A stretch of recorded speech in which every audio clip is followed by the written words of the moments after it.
Hi, this is Cindy Abbott-Litro for Behind the Camera. Today we're going to be talking to Sara Shaak. She's the producer of Brook. She's been shooting in Buffalo for over a month now. We'll find out what it's like to be a producer and what her experience has been like here in Western New York.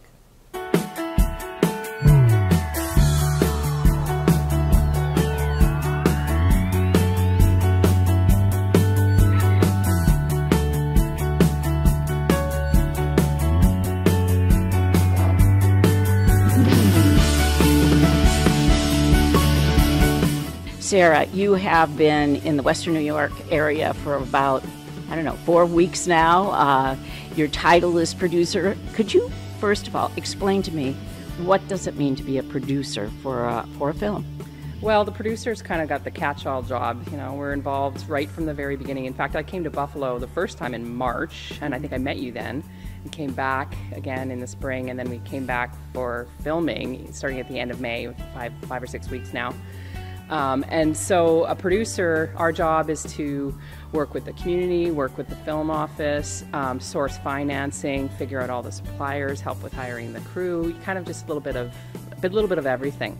We're the first to arrive and the last to leave. What has it been like being a producer on this film? Was this a totally new experience?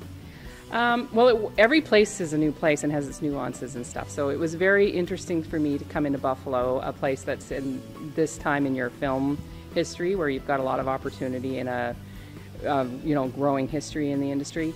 You kind of just take every community for its strengths, figure out the things you need to figure out and make it happen. Here, we had some figuring out how to get the crew, the locations. We had some great support from the city and the film office and fantastic locations, but just negotiating, figuring out how we were going to get everything we need. Supplies is a big thing too, where we're going to source all our equipment and things like that. So you just kind of dig in and get it done. And the opportunity to go somewhere new like Buffalo, where we were supported so much, has been great. Sara, let me ask you this. So what did we do well, and what do we need to work on? Well, I would say the hospitality is fantastic. We've certainly felt welcomed and supported everywhere we went. Big smiles. The second you said you were working on this movie, they're big smiles. Everyone's proud and happy and has a story, and that kind of stuff really means a lot to us. And that interest and support translates into efficiencies, getting people to want to work with you. Things move quickly. Some really interesting things I found, like for a city of this size, to have the support from the municipal services, like the fire department, the police. I know that a lot of that is unprecedented for a city of this size, and I know it's been marketed for those reasons, but we can definitely, Buffalo walks the walk on that one. All of that has been really helpful. And the growing pains. There's a lot going on and a lot of projects that are coming, exciting for the area. I think moving forward, the big thing is going to be, retaining crew, making sure that people don't get whisked away to other areas, and so that they're available, and just working on your crew and your suppliers so that when producers come to town, they can maximize what they spend locally. It helps everybody to hire as many local people as you can. Well, it's sort of like a catch-22 though. As soon as people dream of being in Hollywood or working on a major motion picture, and so that if you do have talented crew here, somebody may take them away, but you can't bring the big movies unless you have a crew that's based here. Yeah, and talk to Tim Clark and Rich about this a lot. It's and having been a film commissioner, I get that. So it's like it's all about timing, and you have to have enough stable production to keep people here. So the big thing is, what I found about Buffalo crews, they're very loyal, very proud. They want to work here.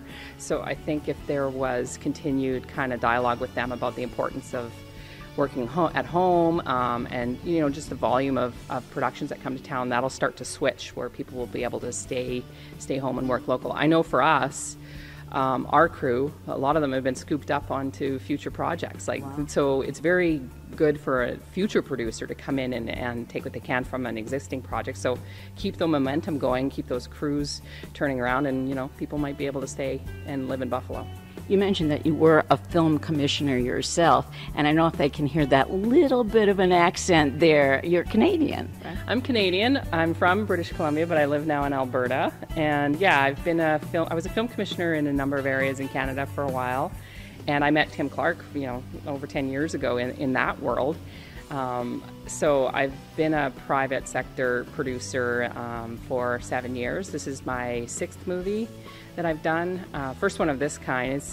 We call it a little big movie because we have a small budget but big ambitions, and it's been complicated but very rewarding to work on. So yeah. So no, I think my accent is kind of changing a bit. I've been here long enough that I hear myself and I sound different. So that's been fun.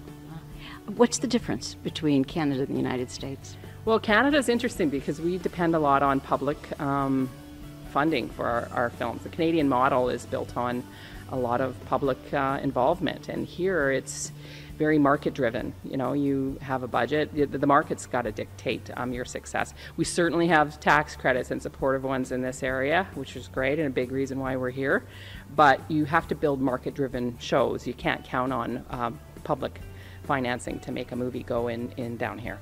When will Cold Brook appear, and how will it appear? Will it be in movie theaters? Will it be on TV? I mean, what do you do from this point on? It's wrapped. Now what happens? Well, you know, there's a number of opportunities for us. We have a lot of interest already. Our first goal is to get it post-production finished and do all our editing. And where will that take place? A combination of Los Angeles and coming back here. We have to work with our director's schedule, very busy working actor, and so we'll be in Los Angeles for some of that. So we have a beautiful film already. We all know it's going to be fantastic. It looks great. So the next phase is editing and all the post-production. So by next spring, it'll be ready to go to market, and there's a number of opportunities for us. We see it as very viable for a large festival release, meaning that it can get a lot of profile and sales having a big event at a festival. And for Buffalo people, I know there'll be opportunities to have some screenings, whether or not it has a big theater run or we do or we start with special screenings. We're just going to, we're figuring it all out in the new year. But there's a huge crowd of people we've met and worked with in Buffalo that want to be part of that process, and that Bill will want to make sure that we do something big here as well. So definitely will be a big screening here in Buffalo. What was your takeaway from being here for over 4 weeks in Buffalo?